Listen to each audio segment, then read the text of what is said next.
Saris December 21 Samantha గారిచే గొప్ప ప్రారంభం. ప్రతి 10,000 రూపాయల కొనుగోలుపై ఒక గోల్డ్ కాయిన్ ఉచితం. ఇంటర్వ్యూ అనగానే కొంతమంది గెస్టులు వస్తుంటారు, వాళ్ళతో ఇంటర్వ్యూలు చేస్తూ ఉంటాము, చాలా గొప్ప విషయాలు తెలుసుకుంటూ ఉంటాము. అయితే ఈరోజు నాతో ఉన్న గెస్టు గురించి పరిచయ వాక్యాలు చేసేంత స్థాయి కానీ అంత అనుభవం కానీ నాకు లేదు. కాబట్టి నేరుగా ఈరోజు గెస్ట్ని మీకే పరిచయం చేస్తున్నాను. హాయ్ మేడం, నమస్తే. నమస్కారం మేడం, తాలూరి రామేశ్వరి అంటే తెలుగు సినిమా తొలి అడుగుల నాటి నుంచి మీరు ఇండస్ట్రీలో ఉన్నారు, సినిమాలు చేశారు. మీరు చేసిన సీతామహాలక్ష్మి సినిమా, అక్కడి నుంచి చాలా సంవత్సరాల తర్వాత నిజం సినిమాలో కనిపించారు. అక్కడి నుంచి చాలా సంవత్సరాల తర్వాత మళ్ళీ దేవరలో కనిపించారు. మీరు కనిపించేది ప్రతి 20 ఏళ్ళకి ఒక్కసారైనా మీ క్యారెక్టర్స్ ఇచ్చే ఇంపాక్ట్ అది కొన్ని తరాల మీద అలాగే ఉండిపోతుంటుంది. మీకు ఒక రియల్ టైం ఎక్స్పీరియన్స్ చెప్పాలి. ఈ ఇంటర్వ్యూకి నేను వస్తున్నప్పుడు మా అమ్మకి ఫోన్ చేశాను. మా అమ్మ వయసు కూడా ఒక 60 ఏళ్ళు ఉంటాయి. ఇలా రామేశ్వర్ గారిని కలుస్తున్నాను, ఈరోజు వారితో ఇంటర్వ్యూ ఉందంటే మా అమ్మ ఒక మాట అన్నారు. చాలా చిన్న వయసులో నేను సీతామహాలక్ష్మి సినిమా చూశాను, చాలా గొప్ప సినిమా, నాకు చాలా బాగా నచ్చింది. అలాంటి ఆమెని నా కొడుకు ఎదురుగా కూర్చొని ఇంటర్వ్యూ చేస్తాను నేను ఎప్పుడు అనుకోలేదురా, ఇది నీకు దక్కిన అదృష్టం అనింది. నేను నిజంగా అదృష్టంగానే భావిస్తున్నాను. ఇంటర్వ్యూలోకి వెళ్ళే ముందు మిమ్మల్ని చాలామంది ఇంటర్వ్యూ ఇలాగే స్టార్ట్ చేసి ఉంటారు, నేను కూడా అలాగే స్టార్ట్ చేస్తున్నాను. సీతామహాలక్ష్మిలో నా పాట ఒక్కసారి మీ నోటి నుంచి వింటే మనం ఇంటర్వ్యూలోకి వెళ్తాం. నా నోటి నుంచి వింటే పాపం సుశీల్ గారు ఏమవుతుందో ఏమిటో వాళ్ళకి. కానీ మీరు అడిగారు కాబట్టి నాకు ఎంత ఏజ్ వచ్చినా సరే భయం లేదు. నా గురించి ఎవరు ఏమనుకుంటారు, నేను సరిగ్గా పాడకపోతే నా గురించి నేను ఎట్లాగో పాట కాదు కదా, నేను సరిగ్గా పాడపోతే మాత్రం ఎవరికేం పోద్ది, కాబట్టి పాడేస్తా. సీతాలు సింగారం మాలచ్చి బంగారం సీతామలచి మంటే భగవంతుడవతారం. నేను వాడింది తప్పు కాబట్టి ఇంకా పెద్ద భగవంతుడు అవతారం కొండయ్య. బట్ ఆ పాట అలా ఆ లిరిక్స్ ఒక 2 లిరిక్స్ వినిపిస్తేనే ఆ జ్ఞాపకాల్లోకి వెళ్ళిపోతాము. Super madam. అండ్ ఫస్ట్ మనం సీతామహాలక్ష్మి సినిమాతోనే మొదలు పెడదాము.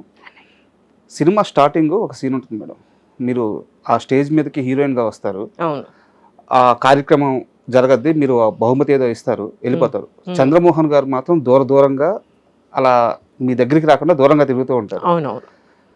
ఫంక్షన్ అంతా అయిపోయిన తర్వాత ఆయన అక్కడ మాలన్నీ తీస్తా చాలా కింద డయాస్ మీద ఉంటారు, మీరు అక్కడ బాల్కనీలో నుంచి దిగుతా వస్తుంటారు. అంటే ఆ షాట్ ఎలా ఉందంటే ఆయన అక్కడే ఉండిపోయాడు, మీరు కెరీర్లో చాలా ఎత్తుకి ఎదిగిపోయాడు, ఆ ఎత్తులో మీరున్నారు.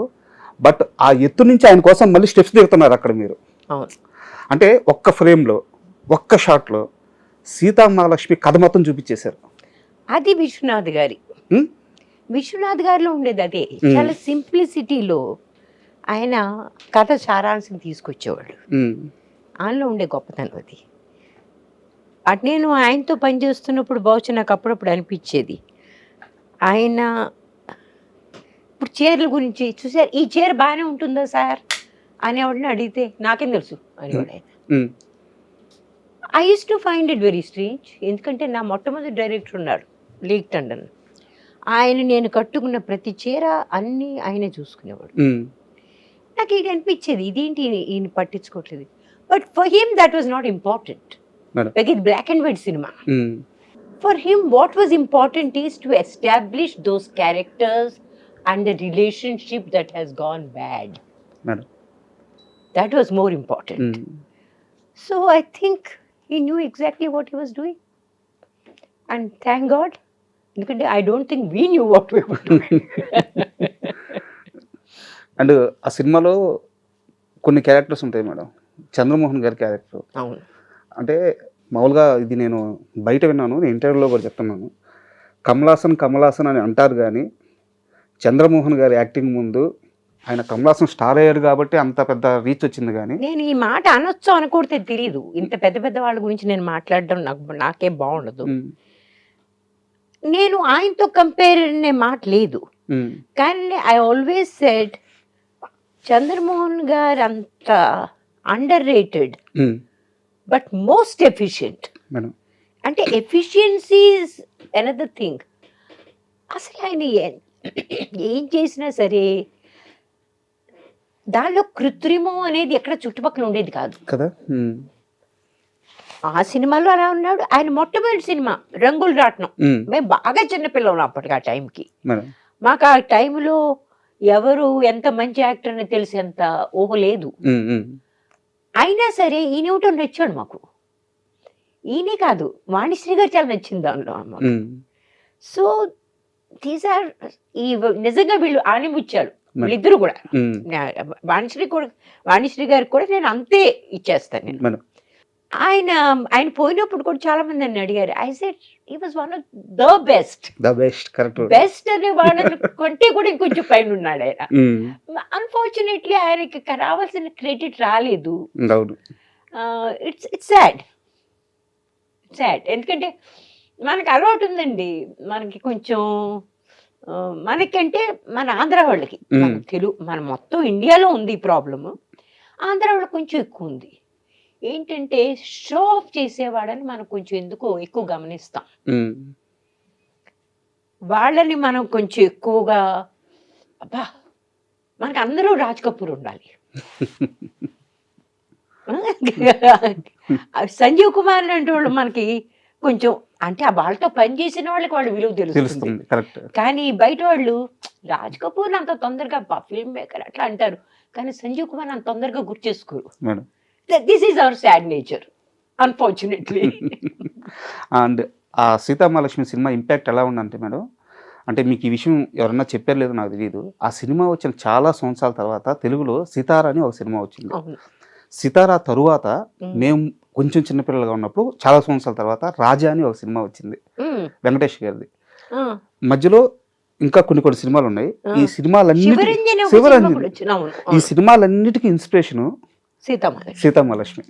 ఆ తర్వాత నాకు తేజ గారు చెప్పింది ఏంటంటే దాని పేరేంటి, రంగీలా సినిమా. అంతే, రంగీలా కూడా సీతామహాలక్ష్మిని అన్నాడు. మేము క్యాసెట్ పెట్టుకుని చూస్తూ దాని ప్రకారం సీన్లు రాసుకున్నాం అని చెప్పాడు. సో బట్ సీతామహాలక్ష్మి పాల్గొం పద్మరాజు గారు రాసింది ఆయన. దాని డైలాగులు జంధ్యాల గారు, ఇతరు కూడా they did a splendid job కదా, అద్భుతంగా చేశారు. పాల్గొం పద్మరాజు గారితో ఏంటో మేము కొద్ది గొప్ప ఆయన గురించి తెలుసు మాకు. So it was such a pleasure to meet them. వీళ్ళంతా స్టాల్వర్డ్స్ కదండి. చాలా జంధ్యాల గారంటే అప్పుడు ఆయన కూడా కెరియర్ మొదలవుతోంది. కానీ ఆ డైలాగులు ఎంత అద్భుతంగా రాశాడు ఆయన. ఆ డైలాగులో ఒక డైలాగ్ మాత్రం నాకు ఇప్పుడు కూడా నాకు సీన్ చేసేటప్పుడు ఎవరు నన్ను అమ్మ ఈ సీన్లో మనం కొంచెం సిగ్గుపడాలి అంట అనుకోండి, నాకు రాదు, సిగ్గుపడ్డం చేత కాదు. ఇంకోటి ఏంటంటే అనవసరంగా ఎక్కిళ్ళు పెట్టి ఏడవమంటారు, అట్లాంటివి చేత కాదు నాకు. దానిలో అట్లా ఏడవాలి, అలా ఏడమని చెప్పారు. నాకు స్టక్ అయిపోయాను. నేను న్యాచురల్గా చేయమంటే ఎంత ఎమోషనల్గా నేను చేయగలను. ఆ ఎక్కిలి పెట్టేయడం జనరల్గా మీరు గమనించారో లేదో, మనం ఎవరు కూడా మామూలుగా అలా ఏడము, సినిమాలోనే ఏడుస్తారు. సరే విశ్వనాథ్ గారు వచ్చి కాస్త కృత్రిమంగా చెయ్యాలి మరి అప్పుడప్పుడు, మరి అంత న్యాచురల్ వెళ్ళిపోదాం ట్రై చేయకు నువ్వు అని ఆయన నాతోటి కాస్త కళ్ళల్లో కాస్త గ్లిసరిన్ వేసుకుని కాస్త అట్లా అనేసి, ఎందుకంటే మన ఆడియన్స్ అట్లాంటివి ఎక్స్పెక్ట్ చేస్తారు అని నెమ్మదిగా చెప్పి నాతో చేయించేశారు. But I use to feel very bad, ఏంటి మనం ఇంత అన్యాచురల్గా చేస్తున్నాం ఆ రకంగా. ఎందుకంటే కొంచెం ఫిల్మ్ ఇన్స్టిట్యూట్ మెథడ్ యాక్టింగ్ అవి మీకు మెథడ్ యాక్టింగ్ లేదు నాలో, instinctive. I'm not a method actors. కానీ ఒక్కసారి నా క్యారెక్టర్ చెప్తే ఆ క్యారెక్టర్ నాలో వచ్చేస్తుంది. నేను దానికోసం ఒక 5-6 రోజులు ట్రై చేయనక్కర్లేదు. Just 1 or 2 hours. That's all I need.